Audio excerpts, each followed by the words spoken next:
ఇది పేదవాళ్ళంటే ఈ ప్రభుత్వానికి ఒక అభిమానం.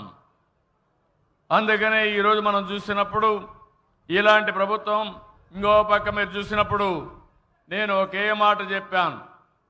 మొదటి తారీఖున ప్రభుత్వ యంత్రాంగం పేదల గురించి ఆలోచించాలి. ప్రతి ఒక్కరూ గ్రామాలకు వెళ్ళాలి, పేదవాళ్ళని దర్శనం చేసుకోవాలి.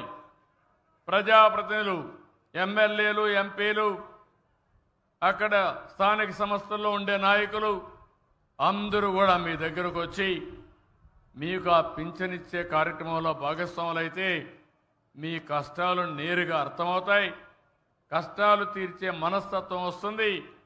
అందుకనే ఈరోజు రాష్ట్రం అంతా కూడా తెల్లవారితో నిద్ర లేస్తానే 6 గంటలకే మీ దర్శనం మా ఆఫీసర్లు, మా నాయకులు తీసుకున్నారంటే అదేని మేము చూపించే చొరవని మరొక్కసారి మీ అందరికీ విజ్ఞప్తి చేస్తున్నా.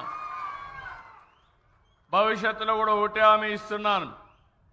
ఈరోజు కష్టపడుతున్నాం, మేము కష్టపడేది మీకోసం కష్టపడుతున్నాం, పేదవాళ్ళ కోసం కష్టపడుతున్నాం.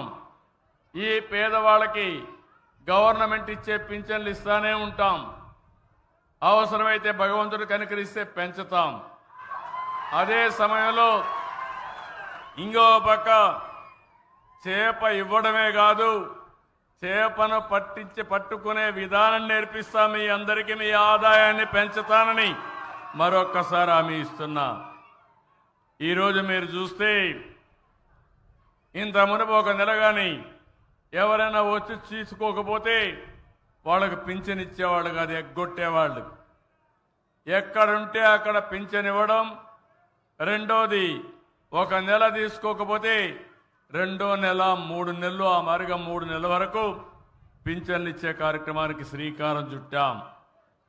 ఇంకో పక్క మీరు చూస్తే ఎవరైనా ఆడబిడ్డలు, మీరంతా ఉన్నారు ఇక్కడ, భర్త చనిపోతే ఆటోమేటిక్గా భార్యకు పింఛనిచ్చే విధానానికి శ్రీకారం చుట్టాను. వీటన్నింటి వల్ల చాలా వరకు వెసులుబాటు వస్తూ ఉంది. 3